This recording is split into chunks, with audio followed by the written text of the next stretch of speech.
Can you talk a little bit about the collaboration process? Of course, we're SOCAN, so we're interested in songwriting. Right. How was it? Put us in the room with you and him writing together. How did that work?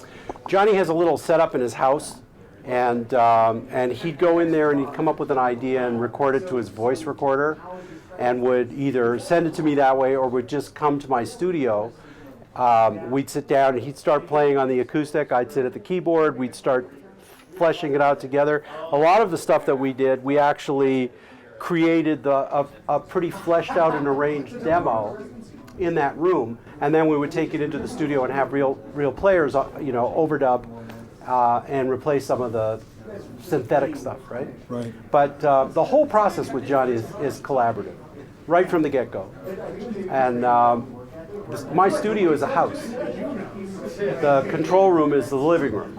So it's a nice place to go. You feel like you're visiting, right? And Johnny likes to come over, and I love having him there. It always turns into something interesting and exciting.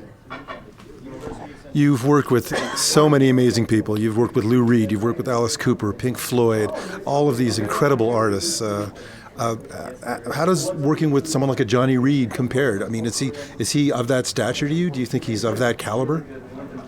Johnny Reid is one of the most talented people I've ever worked with. I think he is absolutely of the same stature as some of the international artists that I work with. I think it's only a quirk of fate that prevented him from being noticed worldwide, and actually in a way, it has suited him very well. He loves Canada.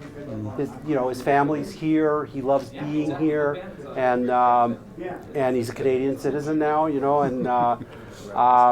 So, he's a big star here.